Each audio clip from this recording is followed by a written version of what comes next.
अस्सलामु अलैकुम वरहमतुल्लाह। बिस्मिल्लाहिर्रहमानिर्रहीम। अॼु जो मौज़ू आहे त अक़लमंद इंसान केरु आहे। असांजी नज़र में त अक़लमंद इंसान उहो आहे जंहिंजी वॾी शोहरत हुजे, जंहिंजो गाॾियूं बंगला हुजनि, पर असांजे प्यारे नबी पाक सल्लल्लाहु अलैहि वसल्लम जो फरमान आहे त अक़लमंद इंसान उहो आहे जेको मरण खां पहिरीं मरण जी तयारी कंदो आहे। ऐं फरमायाऊं त बेवकूफ़ मां बेवकूफ़ उहो आहे जेको वक़्त जो इंतज़ारु करे। ऐं मरण जी तयारी छा आहे? अल्लाह पाक जे हुकुम ऐं नबी पाक सल्लल्लाहु अलैहि वसल्लम जे तरीक़े ते पूरो हलणु। ऐं वक़्त जो इंतज़ारु करण जो मतिलबु हीअ आहे त कुझु माण्हू चवंदा आहिनि त सुभाणे तौबा कंदासीं, सुभाणे निमाज़ पढ़ी वठंदासीं, सुभाणे रोज़ो रखी वठंदासीं, सुभाणे कूड़ खां बचंदासीं, सुभाणे ज़िना खां, सुभाणे ठगी खां बचंदासीं। त उन खे नबी पाक सल्लल्लाहु अलैहि वसल्लम फरमायो त बेवकूफ़ मां बेवकूफ़ उहो इंसानु आहे जेको वक़्त जो इंतज़ारु करे। हिकु दफ़े नबी पाक सल्लल्लाहु अलैहि वसल्लम सहाबा खे मिसाल ॾींदे सम्झायो त हिकु शख़्स आहे जंहिंजा 2 भाउ आहिनि ऐं उहो शख़्स मरण जी हालति में हुननि 2 भाइरनि खे घुराए हू पहिरें भाउ खां पुछे थो त आउं मरण वारो आहियां, मुंहिंजे लाइ तूं छा कंदे? त पहिरियों भाउ हुनखे चवे थो त आउं सिर्फ़ु तुंहिंजी ज़िंदगी जो साथी आहियां, तुंहिंजे मरण साण ई आउं तुंहिंजो न रहंदसि। वरी हू ॿिए भाउ खां पुछे थो त आउं मरण वारो आहियां, मुंहिंजे लाइ तूं छा कंदे?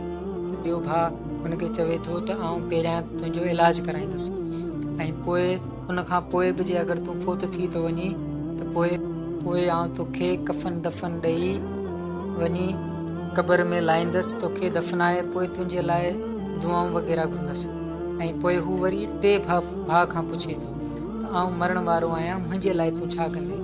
त टियों भाउ हुनखे चवे थो आउं मरण खां पोइ बि तुंहिंजो साथी आहियां, आउं क़बर में तुंहिंजे मुनकर नकीरनि जे सवालनि जा जवाब ॾींदसि, तांजो तोखे जन्नत में न मोकिले छॾियां तेसि ताईं जो आउं तुंहिंजो साथी आहियां। त नबी पाक सल्लल्लाहु अलैहि वसल्लम साहबा खे चयो त पहिरियों भाउ हुनजो माल आहे जेको मरण साण ई 2 जो थी वञे थो, ऐं ॿियो भाउ हुनजो अहलो अयाल आहे, दोस्त यार आहिनि, माइट मिट आहिनि जेके हुनखे दफ़नाइण ताईं हुनजा साथी आहिनि। ऐं पोइ नबी पाक सल्लल्लाहु अलैहि वसल्लम फरमायो त टियों भाउ हुनजो जेको आहे उहो अहमाल आहे जेको क़बर में बि हुनजो साथी हूंदो, मुनकर नकीर जे सवालनि जा जवाब ॾींदो। ऐं पोइ हुज़ूर सल्लल्लाहु अलैहि वसल्लम साहबा खे चयो त ॿुधायो त कहिड़ो भाउ कारमद आहे?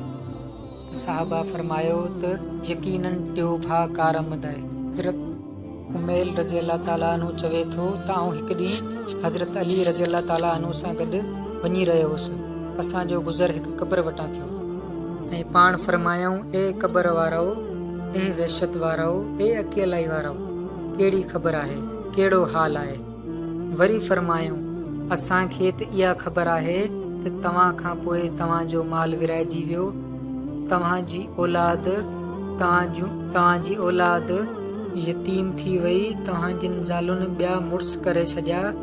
वरी मूंखे चयाऊं त ए कुमैल, जेकॾहिं हिननि मोलनि खे ॻाल्हाइण जी इजाज़त हुजे हा त ही चवनि हा बहितरीन समर तक़वा आहे, क़बर अमल जो संदूक आहे ऐं मरण खां पोइ ख़बर पइजी वञे थी त संदूक में छा आहे। यानी माण्हू जेको चङो या बुरो कमु कंदो आहे सो संदुसि क़बर में महफ़ूज़ रहंदो आहे, जीअं संदूक में शयूं हिफ़ाज़त सां रहंदियूं आहिनि। केतिरनि ई हदीसुनि में आयो आहे त नेक अमल हिकु माण्हू जी शक्ल में ईंदा आहिनि जेके मैयत जे दिलि विंदराईंदा आहिनि, ऐं ख़राब अमल नांग बलाऊं बणिजी मुर्दे खे ईज़ा ॾींदा रहंदा आहिनि।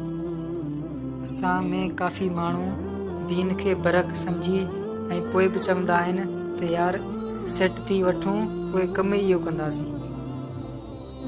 असल शयूं आहिनि सभु कुझु इहो ई आहे, पर पोइ बि गफ़लत में चवंदा रहंदा आहिनि त पहिरीं घर सेट करे वठूं, पहिरीं कारोबार सेट करे वठूं, ॿारनि बच्चनि खे सेट करे वठूं। पोइ जॾहिं फोत थी वञे थो त माण्हू हुनखे कफ़न दफ़न करे कुलनि ते खणी क़बर में लाहींदा आहिनि ऐं लाहे हुनजो चहिरो जेको आहे क़िबले जी तरफ़ रुख करे पोइ चवंदा आहिनि त हाणे ही सेट थी वियो आहे, मिटी विझोसि। ऐं असांजो सेट थियणु बसि एसि ताईं आहे जो सेट थियूं था ऐं माण्हू मिटी विझी छॾंदा, ऐं मिटी बि सवाब जी नियत सां पंहिंजा ई दोस्त भाइर माइट मिट विझंदा आहिनि। त ख़बर इहा पई त अक़लमंद इंसान माल वारो न ऐमाल वारो आहे।